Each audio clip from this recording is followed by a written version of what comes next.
সুন্দর আর টেস্টি একটা রেসিপি দুটো ডিম দিয়ে তৈরি হয়েছে। বিশ্বাস হচ্ছে না তো? তাহলে পুরো রেসিপিটা দেখে নাও।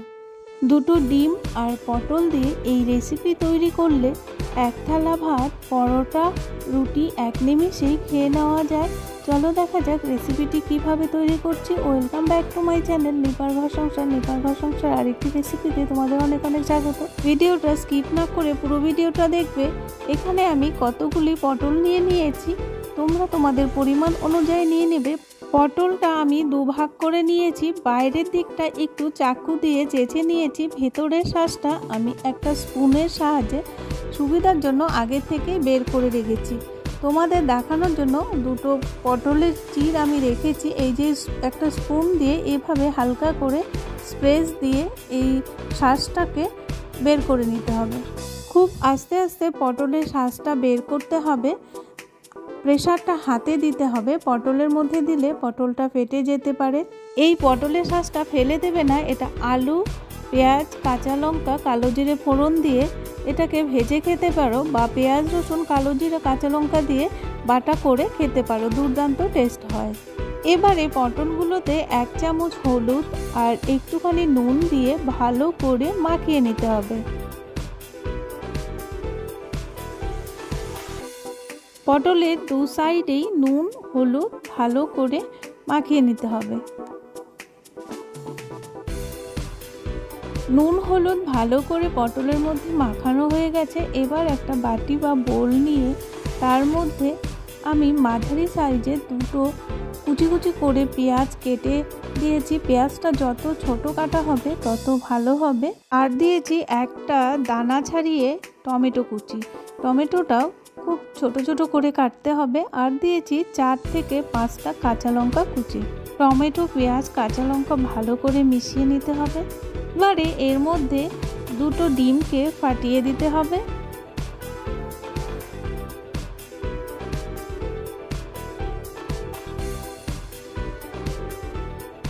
বাইন্ডিংয়ের জন্য দিয়ে দিচ্ছি 2 চামচ কর্নফ্লাওয়ার। তোমরা চাইলে ময়দা, বেসন বা চালের গুঁড়ো ইউজ করতে পারো। এবারে এর মধ্যে অ্যাড করে দিচ্ছি 1 চা চামচ হলুদ গুঁড়ো। আর অ্যাড করছি 1 চা চামচ কাশ্মীরি রেড চিলি পাউডার। আর অ্যাড করছি 1 চা চামচ নুন। এবারে সব উপকরণগুলো একসাথে ভালো করে মিশিয়ে একটা স্টাফিং তৈরি করে নিতে হবে। সব উপকরণগুলো মিশিয়ে নেওয়ার পর এবার আমি এটাকে সাইডে রেখে দিয়ে মূল রান্নাটাতে চলে যাব। গ্যাসের উপর কড়াই বসিয়ে দিয়েছি। কড়াইটা গরম হয়ে গেছে। এবার আমি দিয়ে দিলাম 2 চামচের মতো সর্ষের তেল। পুরো রান্নাটা আমি সর্ষের তেলে করব। তেলটা আমার গরম হয়ে গেছে। এবারে পটলগুলো এক এক করে কড়াইয়ের মধ্যে বসিয়ে দেব। পটলগুলো সোজা করে বসাতে হবে। এবারে পটলের ফাঁকা অংশটাতে আমি যে স্টাফিংটা তৈরি করেছিলাম ডিম দিয়ে, সেটাকে অল্প অল্প করে দিয়ে দেব।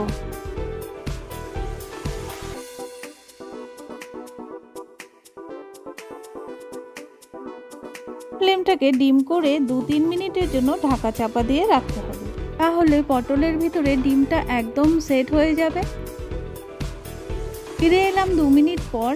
এবার ঢাকা উঠিয়ে পটলগুলো আস্তে আস্তে করে উল্টে দিতে হবে। উল্টে দিয়ে ভালো করে ভেজে নিতে হবে। ডিমটা একদম পটলের মধ্যে বসে গেছে। এবার উল্টে পাল্টে লাল করে ভেজে তুলে রাখতে হবে। পটলের দুটো সাইডই লাল করে ফ্রাই করা হয়ে গেছে। এবার নামিয়ে নেব।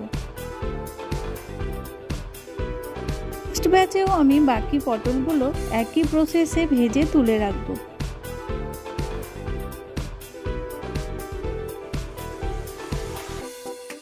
পটলের গ্রেভির জন্য নিয়ে নিচ্ছি 4 থেকে 5টে কাজু বাদাম, নিয়ে নিচ্ছি 2 টিস্পুন চালমগজ দানা, আর একটা টমেটো 4 ফালি করে। এই সমস্ত উপকরণ আমি পেস্ট করে নেব।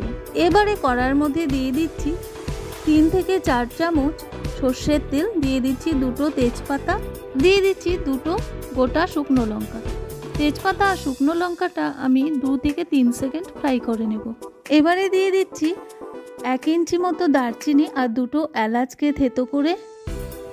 আর দিয়ে দিচ্ছি 1/2 টিস্পুন গোটা জিরে।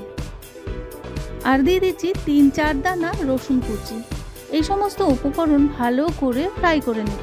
যতক্ষণ না রসুনের কাঁচা গন্ধটা চলে যায় ততক্ষণ আমি ফ্রাই করব। রসুনের থেকে কাঁচা গন্ধ চলে গেছে, লাল হয়ে গেছে, এই পর্যায়ে আমি দিয়ে দিব একটা বড় সাইজের পেঁয়াজ কুচি। এই রান্নাটা খেতে কিন্তু দুর্দান্ত টেস্ট হয়। রুটি, পরোটা, গরম ভাত যে কোনো কিছুর সাথেই খাওয়া যেতে পারে। আর দিয়ে দিলাম 3 থেকে 4টে কাঁচা লঙ্কা কুচি। পেঁয়াজটাকেও ভালো করে ফ্রাই করে নিতে হবে। ঘেমি পটলের রেসিপি খেতে খেতে যদি ভালো না লাগে, ডিম দিয়েই এইভাবে রেসিপি করতে পারো, দুর্দান্ত টেস্ট হয়, মাছ মাংসকেও হার মানিয়ে দেবে। পেঁয়াজটা আমার ফ্রাই হয়ে গেছে। এই পর্যায়ে দিয়ে দিলাম 2 চা চামচ কাঁচা লঙ্কা পেস্ট, 1 চা চামচ আদা পেস্ট, আর দিয়ে দিচ্ছি 1 চা চামচ হলুদ গুঁড়ো, আর 1 চা চামচ রেড চিলি পাউডার, দিয়ে দিলাম 1 চা চামচ জিরে গুঁড়ো, আর দিয়ে দিচ্ছি 1 চা চামচ ধনে গুঁড়ো, আর টেস্ট মতো নুন। এবার সব মশলাগুলো ভালো করে কষিয়ে নিতে হবে। মশলা ভালো করে কষানো হয়ে গেছে, দেখতেই পাচ্ছ লাল হয়ে গেছে। এই পর্যায়ে আমি গ্রেভির জন্য কাজু বাদাম, চালমগজদানা, টমেটো পেস্ট করে রেখেছিলাম সেটা অ্যাড করে দিলাম। গ্রেভির মশলাটা দিয়ে দেওয়ার পর আরও কিছুক্ষণ কষিয়ে নিতে হবে, যতক্ষণ না চালমগজদানার কাঁচা গন্ধটা চলে যায়। গ্যাসের ফ্লেমটা হাই টু মিডিয়ামে করে রান্নাটা করতে হবে, না হলে মশলাগুলো পুড়ে যাবে। মশলাটা কষানো হয়ে গেছে, দেখো তেল ছেড়ে ছেড়ে আসছে। এই পর্যায়ে আমি দিয়ে দিলাম টেস্ট ব্যালেন্সের জন্য 1 চা চামচ চিনি। চিনিটা দেওয়ার পর আরও 2 থেকে 3 মিনিট কষিয়ে নিতে হবে। কষানোটা আমার সুন্দরভাবে হয়ে গেছে, দেখতেই পাচ্ছ তেল একদম ছেড়ে দিয়েছে।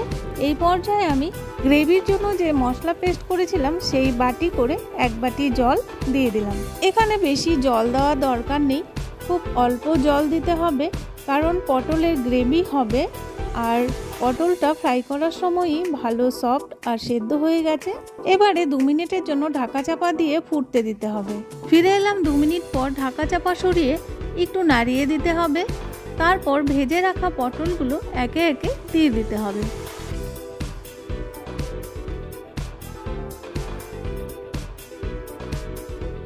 সমস্ত পটল দেওয়া হয়ে গেলে আস্তে আস্তে করে গ্রেভির সাথে মিশিয়ে নিতে হবে।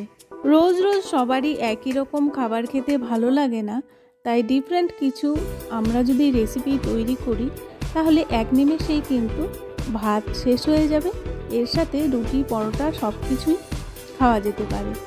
আর এই পর্যায়ে আমি দিয়ে দিলাম 1/2 টিস্পুন গুঁড়ো করা গরম মশলা। গুঁড়ো করা গরম মশলাটা ভালো করে মিশিয়ে নেওয়ার পর গ্যাসটা অফ করে দিয়ে কিছুক্ষণের জন্য স্ট্যান্ডিং টাইম দিয়ে নামিয়ে নিব এই অসাধারণ টেস্টি ডিম পটলের রেসিপি।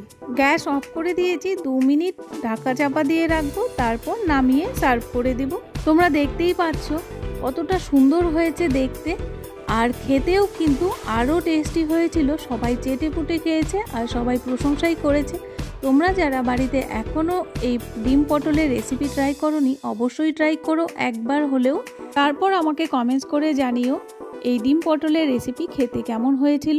তো আজকের রেসিপিটা তোমাদের কাছে কেমন লাগলো তোমরা অবশ্যই একটা লাইক করে কমেন্টস করবে। আর যারা নতুন বন্ধু দেখছো তারা অবশ্যই সাবস্ক্রাইব করে বেল নোটিফিকেশনটি অল করে রাখবে, তাহলে আমার নিত্য নতুন ভিডিও, ব্লগ বা রেসিপি সবার আগে তোমাদের কাছে পৌঁছে যাবে। পিস পটল হলেই সমস্ত ভাত খেয়ে নেওয়া যাবে। আর যদি এই রেসিপিটি তোমাদের ভালো লেগে থাকে তাহলে অবশ্যই বন্ধু আর ফ্যামিলিদের সাথে শেয়ার করতে পারো। আজকে এখানেই রাখছি, আবারও দেখা হবে তোমাদের সাথে নেক্সট কোনো ভিডিও, ব্লগ বা রেসিপির সাথে। ততক্ষণের জন্য টাটা। যারা আমার ভিডিও ফার্স্ট থেকে লাস্ট পর্যন্ত দেখলে তাদেরকে অসংখ্য ধন্যবাদ। এভাবেই পাশে থেকো।